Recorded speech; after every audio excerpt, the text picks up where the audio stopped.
Welcome back to Loone's Leaves, y'all. Today we're talking about how to keep your pets out of your plants. So many of us have pets and we also have plants, and we want them to coexist in a copacetic way. We want everybody to get along. We don't want our pets digging in our plants and ruining the soil and tearing at the leaves. And we don't want a plant that we have to possibly make our pets sick. So I think it's important to note that you have pet-safe plants in your home if you have a pet in your home. If they're not pet safe, make sure you're elevating those plants off the floor, hanging them from the ceilings, putting them on windowsills so you do not run the risk of your pet accidentally ingesting an unsafe plant. I do have a dog in our home.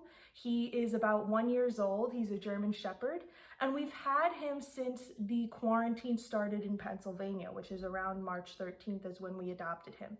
He was not intended to be a quarantine pup, but he just happened to be adopted on that day and has lived most of his life in this apartment surrounded by plants. He's also lived most of his life with some sort of supervision going on, whether it be me or my partner at home. When that changed, my partner works at a hospital, so he's been going to work in person this entire time. I, however, am a teacher and did not start going back to in-person instruction in school until this October of 2020. And so our dog was not used to not having me around. He can stay by himself. He is crate trained. We, however, do not have him in the crate when we are not at home, so he's allowed to free roam when we are at work and walk around the apartment wherever he wishes. And so it was important to me that I make sure the apartment is safe for him and he doesn't get into anything. Okay, so I'm going to share a few of those strategies for how we keep him out of our plants. So I noticed when I went back to work, he was getting more curious and he wasn't ingesting any of the plants, but he was starting to kind of poke around and dig in the soil. We would come home and there'd be little clusters of soil some places. In one instance, he completely tipped over a plant. So we want to make sure that he's safe and the plants are safe. So other than elevating your plants up or moving them into a room where your pet is not allowed to be, I would suggest a few things. One of those being you can use this type of spray. This is kind of a dog deterrent. This also, there's a cat version of this as well. I know cats really love to dig in houseplants. So all of these strategies would also work for your feline friends as well. So this is a dog deterrent. This is for not chewing on hot spots. I will link it down below. Sometimes dogs get hot spots on their bellies and things like that. So this is to keep them from pulling at their skin. But I read on Amazon that this also works fantastic for furniture, wooden legs on your desk or in your dining chairs. And some people have also used this on plants. Now, it is safe to use on plants because it's pretty much just apple cider vinegar and I think a couple of other things. The ingredients are water, isopropyl, and bitter participles. I can't read that, but it is safe for dogs to ingest if they actually do ingest it. It's also safe to spray on your plants and it's not going to hurt anything. So I save this for spraying on the soil of my plants only. I don't really want it on the foliage just in case. And I have seen that it does help with that. However, there are a few things that work better in my mind than this option. Neem oil works great for keeping your pets from biting on your plant's foliage just because it has a weird kind of smell. It is also bitter, just like the apple bitters that you can purchase on Amazon. So spraying this on your foliage will also keep your pet from gnawing at the plant's leaves. Now, as far as soil goes, something that I tried and was recommended by a lot of you on Instagram that I follow is adding rocks to the top layer of soil. And I'm going to insert some footage of that now. I had these smaller rocks here on top of the soil. And my dog's name is Tank. We call him T most of the time. T really liked to take these little rocks and kind of hoard them places. So he would move them around and kind of hide them. So it didn't really keep him from digging in the soil because then he was just more interested in the teeny tiny rocks. So then it was suggested to me to go bigger with the rocks. So I went for about 2 to 3 inch large rocks that I found, and I put them on the soil. I will insert some footage now of how that went.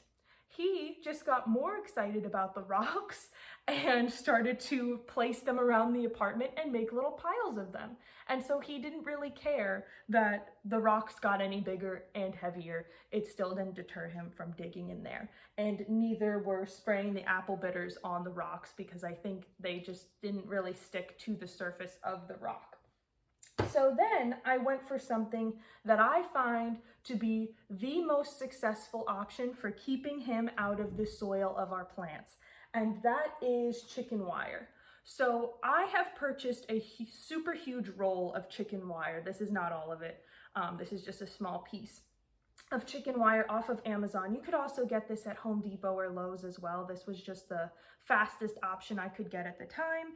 And I had cut a circle out for the diameter of the pot, a smaller circle, and a slit so I could form it around the plant. I will insert some pictures of this as well. And this keeps the plant and tank happy and healthy because he cannot pull all the little rocks or the bigger rocks out of the plant pot. This deters him from getting that far, and I have just hot glued a couple of sections to the plastic plant pot liner or the actual plant pot itself to deter him from doing that. If you have a planter with a little bit of a lip, you can also tuck it under there. Just make sure that this pointed part of the wire, because this is pretty sharp wire up here, doesn't hurt your animal at all. This is all it took to deter him. He does not try to even dig at this or scratch at it. You can hear that noise of me scratching at it because I'm looking at this plant now with the chicken wire application. He doesn't scratch at it, he doesn't bite at it. As soon as this went on the plant, he was like, oh, this is gonna make my life 10 times harder for getting the rocks that I want, so I'm just going to ignore them.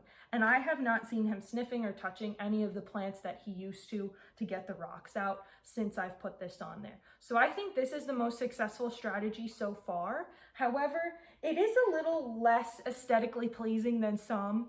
And that's why I would ultimately suggest just elevating your plants. Hang them from the ceiling, start a living wall. I have video about that. If you're interested, I will link it below. Get really tall plant stands so your plants can't get into them. I know that that's not really helpful for the cat situation because they can jump, but that's my suggestion to you. If you have a plant that you really, really care about and you're more worried about aesthetics than keeping your pet safe, then I would just move it to another room or elevate it off the floor. Now, this is kind of an added bonus for this video. This is something that I do not use to keep Tank out of plants, but in fact keep the plants a little bit more protected from his rambunctious behavior. So he is a 1-year-old German Shepherd. He gets the zoomies quite often and races around our tiny apartment and bangs into things all the time. Bangs into our plant stands, one of which is only a 3-legged plant stand, so it's already a little kind of unsteady if you bump into it. He bumps into a lamp that we have that has 3 tiers with some plants on it, and he jostles around some of the plants on the lower windowsill just because he shoves his head in there and wants to look outside. So in order to solve that solution of him accidentally knocking plant pots over, which was happening quite often when I was leaving, he wouldn't ingest any of the dirt or really pick at the plant, but he would just knock it over and then it would be sitting there when I got home. Sad, the plant was laying out for who knows how long. This is called museum jelly or museum putty, and it is also called Quake Hold gel. So this is the Quake Hold gel. This same brand also makes museum gel, which I believe is the same thing.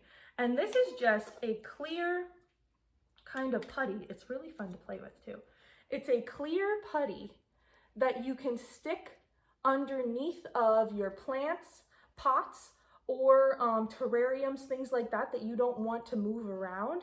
and it kind of holds things on there. So when he bangs into a plant stand, or maybe our 3-tiered lamp with some cacti on it, this holds all those plant pots in place for that jostling so they don't get bumped onto the floor. So it gives them a little bit of wiggle room. It's not foolproof, however. If he really went smashing into one of these things, which I hope wouldn't happen for his sake as well, I'm sure it would fall still, but this gives me more peace of mind. It has also helped with tons of other things in our apartment, like keeping vases from falling over if he bangs into a table.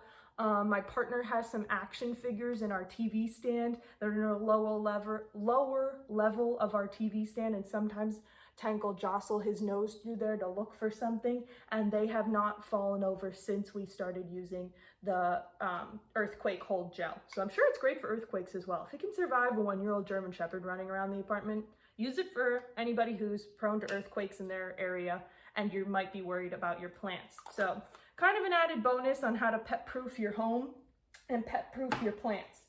So I hope this helped you today keep your plants and your pets happy as far as their coexistence goes. Thank you guys so much for watching. Feel free to subscribe if you liked this video and want to see more, and DM me on Instagram if you guys have any questions. Bye!